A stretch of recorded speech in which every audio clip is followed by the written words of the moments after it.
तव कथामृतम तप्त जीवनम कविभिडीडितं कल्मषापहं श्रवणमंगलम श्रीमदाततं भुवि गृह्णन्ति ये भूरिदा जनाः।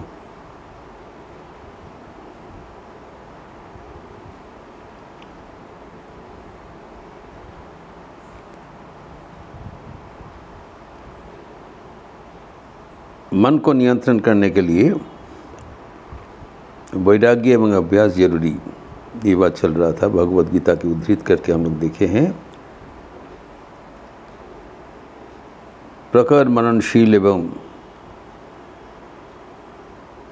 जिनका मन अत्यंत एकाग्र रहता था, वो भी व्यक्ति अर्जुन अपने मन को एकाग्र करने में असमर्थ रहा। 4 कारण बताया जिसको चर्चा हम लोग किए हैं। मन स्वभावतः चंचल है, कारण इनके उपादान, मन की उपादान है रजोगुण। रजोगुण में मन चंचल होता है, अस्थिरता। एवं ये प्रमाथी मतनशील, मन में नाना प्रकार का पूर्व स्मृति रह जाता है जो कि मन को हिला देते हैं। एवं ये अत्यंत बलवान है मन,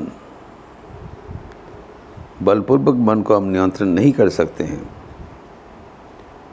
कहा गया मन मत्त करी, हाथी का जैसे बलवान है एवं मत्त है, मैड एलिफेंट जैसा, उसको रोकना संभव नहीं है। और ये हठी है, दृढ़म, ऑब्स्टिनेट, जब एक चीज़ पकड़ लेता है उसी को पकड़ के बैठ जाता है। इसी प्रकार मन को नियंत्रण करने के लिए असंभव है, तो भगवान ने कहा नहीं, असंभव नहीं है, अभ्यास एवं वैराग्य के द्वारा इसको नियंत्रण करना संभव। तो हम लोग देखे हैं कि जीवन में कुछ हासिल करने के लिए, सफलता के लिए मन की एकाग्रता जरूरी। और हम देखते हैं जीवन में हमारे जो आखिर जीवन का उद्देश्य है, ईश्वर प्राप्ति, भगवान के साथ युक्त होना, उसके लिए भी मन को शांत करना जरूरी। पतंजलि योग सूत्र में प्रथम ही प्रारंभिक में ही पतंजलि ऋषि इसके बारे में आलोकपात किया है। फर्स्ट एफोरिज्म ऑफ पतंजलि योग सूत्र इज अथ योगानुशासनम। जो क्या है मैं बता रहा हूँ।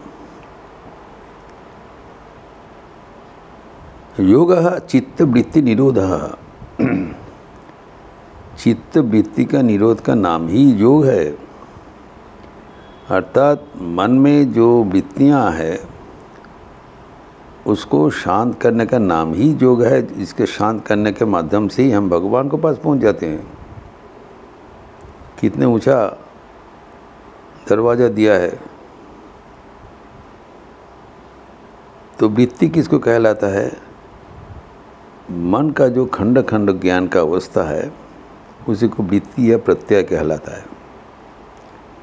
और वृत्ति का समष्टि को ही चित्त कहलाता है।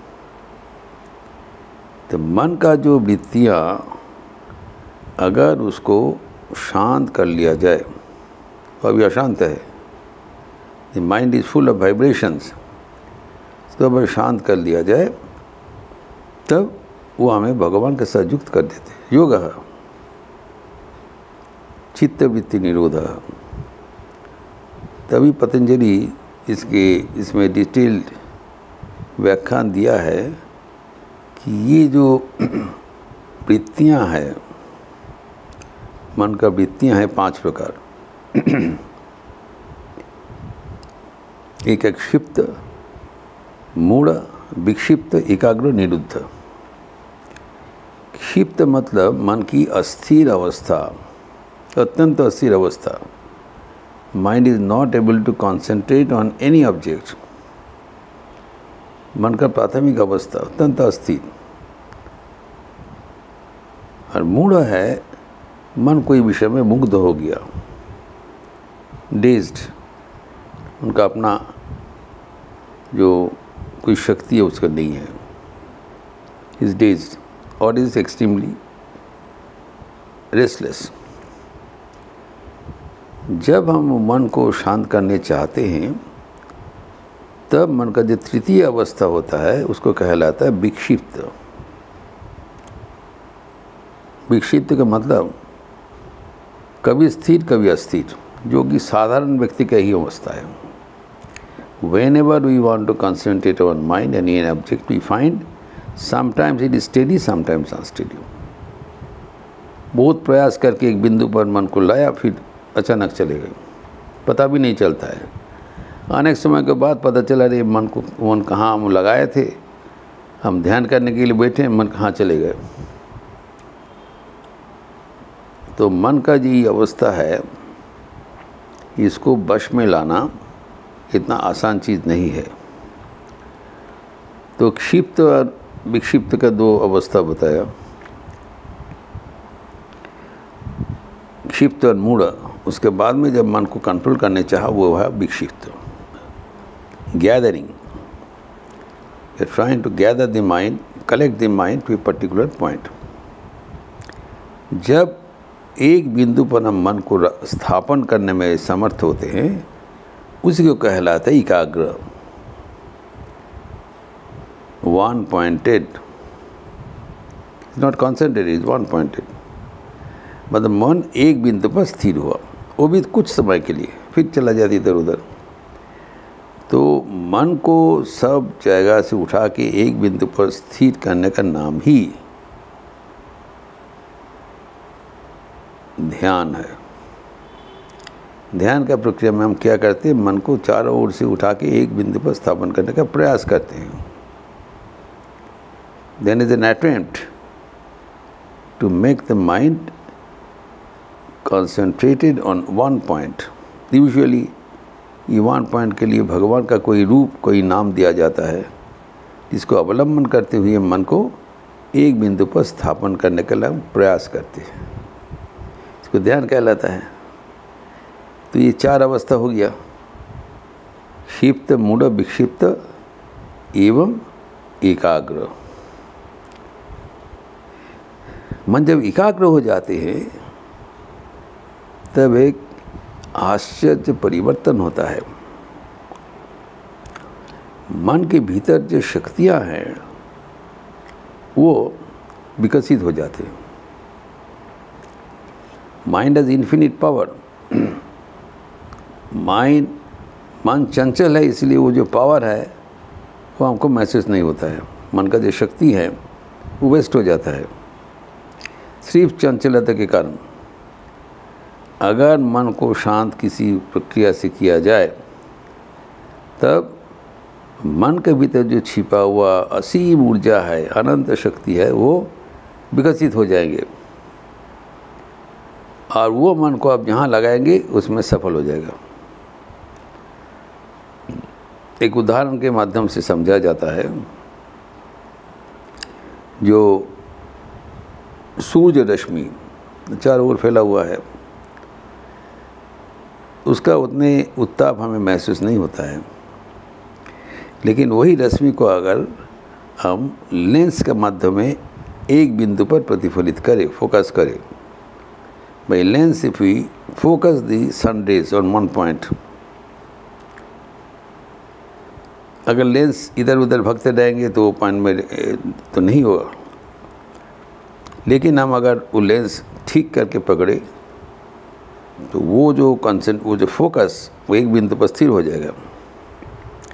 स्थिर हो जाने से क्या होता है, सूर्य का जो उत्ताप है वो स्थिर बिंदु में एकीभूत होकर उसका तापमान इतना ऊंचा हो जाता है कि वो जगह जला देते हैं। it gets to the altitude 1600 Celsius. तो सूर्य के रश्मि के भीतर जो उत्ताप है वो जब उसको फोकस किया जाएगा तो एकाग्र होके वो अत्यंत एक ऊर्जा का ज्वालामय अवस्था हो जाएगा। तो इसे ही मन को जब हम एकाग्र करते हैं तो मन के भीतर जो छिपा हुआ शक्ति है वो विकसित हो जाएगा। और ज़्यादा समय तक अगर मन को एक बिंदु पर हम एकाग्र करके रख सकते हैं उसी को कहलाता है निरुद्ध, कॉन्सेंट्रेटेड। मन जब कॉन्सेंट्रेटेड हो गया तब हमारा जो जीवन का लक्ष्य है वो हमारा करीब आ गया। मन और हमारा परमात्मा के बीच में हम और परमात्मा के बीच में मन है। मन जब शांत हो गया, वृत्ति शून्य हो गया, तब परमात्मा की छवि साफ दिखाई पड़ेगा। लेकिन वर्तमान में मन का क्या अवस्था है? अत्यंत चंचल है। ये चंचल मन को, इसीलिए अर्जुन कहा ये चंचल मन को स्थिर करने लगता है असंभव है। लेकिन भगवान ने बताया असंभव नहीं है, वो दीर्घकाल उसको प्रयास करने से हो जाएगा।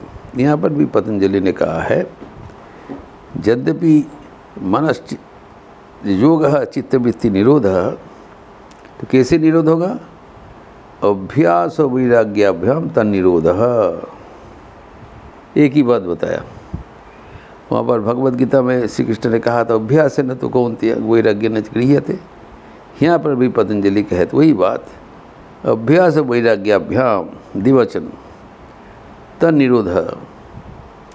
मन को जो एक बिंदु में स्थिर रखने का जो हमारा प्रक्रिया है, विकल्प है, वो अभ्यास एवं वैराग्य के माध्यम से हो सकता है।